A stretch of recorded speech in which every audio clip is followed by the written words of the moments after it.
Assalamualaikum warahmatullahi wabarakatuh. Salam guru penggerak. Tergerak, bergerak, menggerakkan. Dengan saya Taufik Kurahman, peserta pendidikan guru penggerak angkatan 9.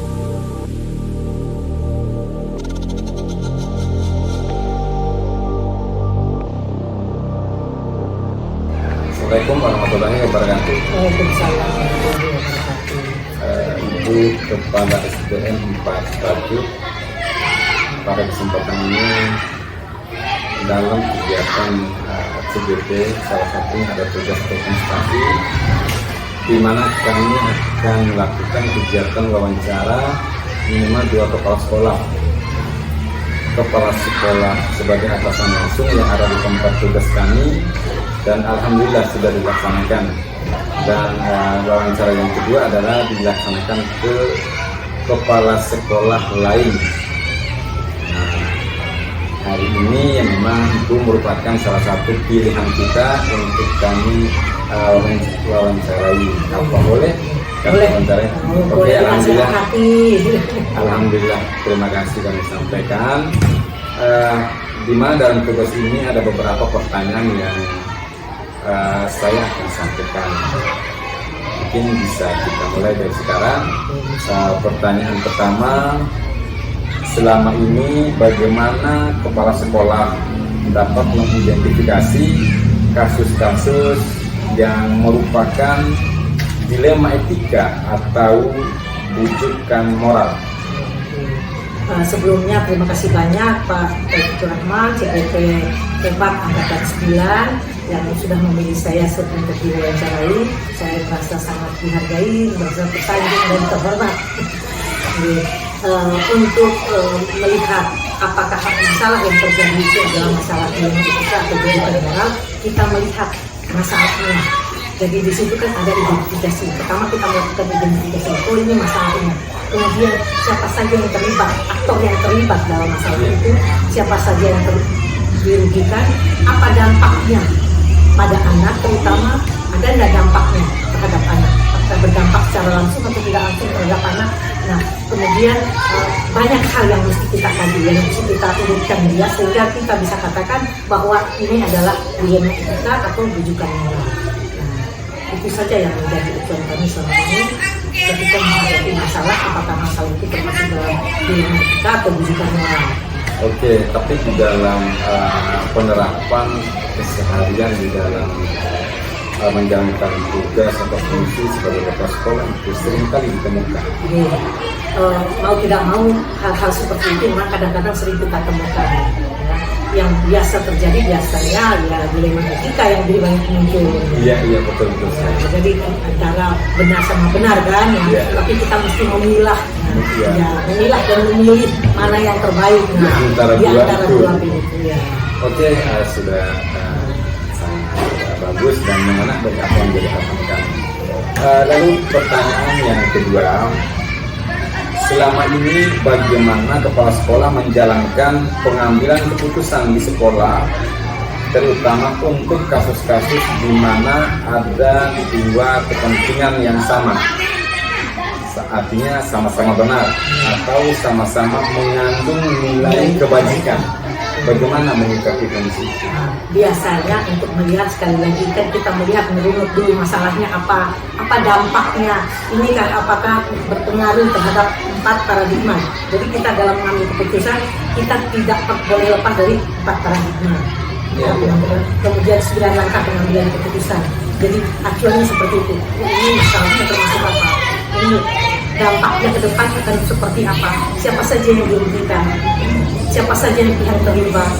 Kemudian apa dampaknya jika kita mengambil keputusan A terhadap keseluruhan orang yang ada pelaku di situ? Apa dampaknya jika kita mengambil keputusan B? Jadi banyak panjang prosesnya. Jadi diperlukan kebijakan kebijakan untuk memilih dan memilah dengan cara terbaik. Tentu saja jangan sampai keluar dari nilai moral dan nilai kebajikan.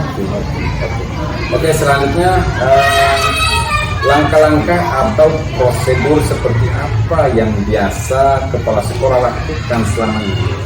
Biasanya ketika menghadapi masalah seperti itu kita akan memanggil secara personal dulu. Biasanya kita panggil jika masalah itu terjadi secara personal, mungkin perlu kita panggil orangnya secara personal, artinya kita berhadapan langsung, kemudian bertanya apa masalahnya secara jelas dan gamblang sehingga kita bisa mengidentifikasi dan mengambil keputusan yang tepat.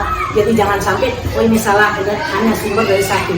Jadi kita mesti mengambil, kita pasti. Kemudian setelah yang bersangkutan, kita tentu akan memanggil orang-orang yang terlibat di sekitar. Siapa saja pihak yang terlibat, itu kita ambilkan informasi, panggil, informasinya. Itu bagaimana? Nah, itu baru kita analisa. Semua laporan-laporan itu tidak serta-merta langsung kita telan dari satu orang, tidak. Tapi bagaimana kita melihat secara keseluruhan, sehingga kita bisa mengambil keputusan yang tepat dan benar. Oke. Tadi dapat digarisbawahi setiap informasi yang dilakukan cross check untuk mencari bukti di mana benar atau salah daripada sebuah informasi itu.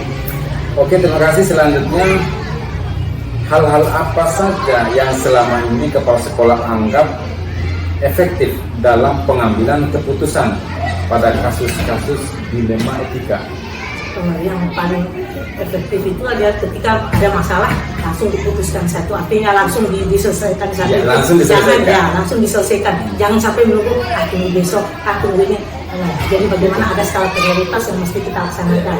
Yang apabila kita diamkan, dia akan mungkin akan gunung es yang akan suatu lama-lama akan mencair atau gunung api yang lama-lama akan meledak dan sebagainya. Jadi begitu ada masalah, kita atasi secara langsung sehingga depannya tidak ada lagi masalah. Artinya ketika ada masalah harus segera diselesaikan dengan maksud bagaimana tidak membias ke persoalan-persoalan lainnya. Oke, selanjutnya, apakah kepala sekolah memiliki sebuah tata cara atau jadwal tertentu dalam sebuah penyelesaian kasus dilema etika? Apakah kepala sekolah langsung menyelesaikan di tempat atau memiliki sebuah jadwal untuk menyelesaikan bentuk atau prosedur seperti apa yang dijalankan? Ya, untuk biasanya kan kondisional. Misalnya masalah ini terjadi dan kita tidak mungkin jadwalkan hari ini kita menyelesaikan ini. Jadi situasional atau kondisional. Jadi ketika masalah itu terjadi, kita selesaikan saat itu juga. Jadi tidak ada artinya kita diamkan dulu ya. Jadi ketika masalah itu datang, maka kita menyelesaikannya saat itu juga. Tapi bagaimana kalau suatu masalah itu ada unsur lain atau orang lain yang harus dikonfirmasi atas kejadian itu? Tapi pada momentum itu unsur terkait tidak ada di tempat. Biasanya kan kalau itu baru mungkin kita menunggu jadwalnya. Ya, maksudnya kira-kira kapan nih bisa ketemu nih. Biasanya baru buat schedule seperti itu. Tapi biasanya kalau ada masalah jarang sekali melibatkan pihak luar. Biasanya ya hanya ada di lingkungan sekolah itu. Tetap jadi masalah dilema etika. Iya, betul. Artinya orang yang dimaksud itu bisa aja masalah itu terjadi pada anak, namun ada keterlibatan unsur wali murid atau masyarakat sekitar. Oke, selanjutnya, adakah seorang atau faktor-faktor apa yang selama ini mempermudah atau membantu kepala sekolah dalam pengambilan keputusan dalam kasus-kasus dilema etika? Biasanya untuk mengambil keputusan kita perlu orang lain yang ingin kita dengarkan dari sisi yang lain maksudnya. Jadi tidak dalam situasi itu bisa jadi pengawas atau atasan langsung kita.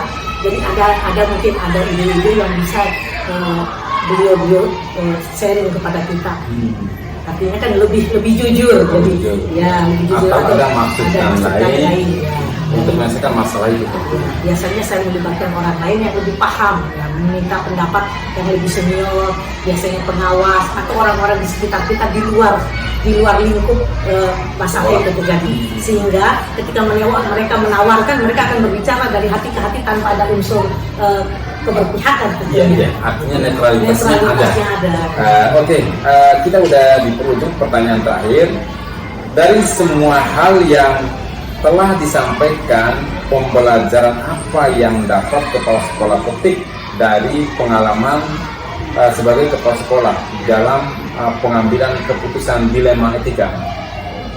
Ada namanya juga dilema etika ya, dilema dimakan.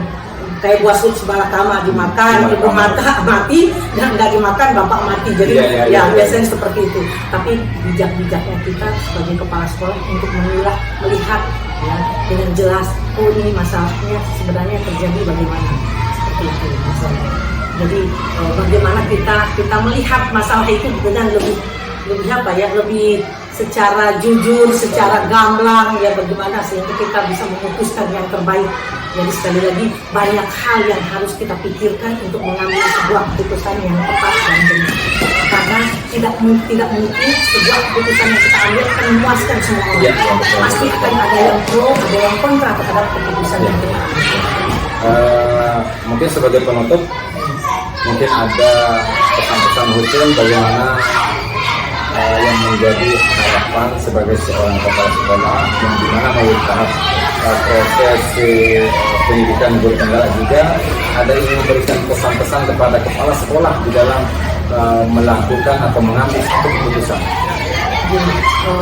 Pesan saya secara pribadi kepada Bapak Ibu Kepala Sekolah yang melaksanakan tugas sebagai kepala sekolah ini, jadi bagaimana sebenarnya kita menyikapi sebuah masalah itu, jangan sampai apa yang terjadi di dalam lingkup sekolah kita itu jangan sampai keluar. Jadi yang membias keluar, yang bisa kita selesaikan ke dalam, kita selesaikan secara tepat, internal ya, secara tepat dan bijak di dalam sekolah kita tanpa perlu dibawa ke sana kemari. Jadi kenapa? Karena itu akan menjadi aib kita. Iya. Jadi bagaimana kita melihat itu, ya. Bijak-bijaknya kita sebagai kepala sekolah. Baik buruknya suatu kondisi sekolah cukup internal kita di dalam yang apapun masalah yang terjadi dalam sekolah saya tidak ada boleh yang keluar. Oke. Ya, kecuali tidak bisa kami selesaikan sendiri, kemudian kami meminta pihak lain, dinas ya, atau atasan langsung kami, kepala dinas, kemudian pengawas mungkin, ya itu mungkin wajar. Iya. Tapi cukup sampai di situ, tidak akan kami membawa masalah itu melebar kemana-mana, apalagi sampai menceritakan aib atau masalah yang terjadi di sekolah itu kepada orang lain. Ya. Oke, kita sudah di penghujung dan saya ucapkan sekali lagi terima kasih banyak atas luang waktunya untuk menerima saya, untuk mewawancari dan sebagai salah satu syarat dalam mengerjakan tugas demonstrasi di modul 3.1. Terima kasih banyak. Terima kasih.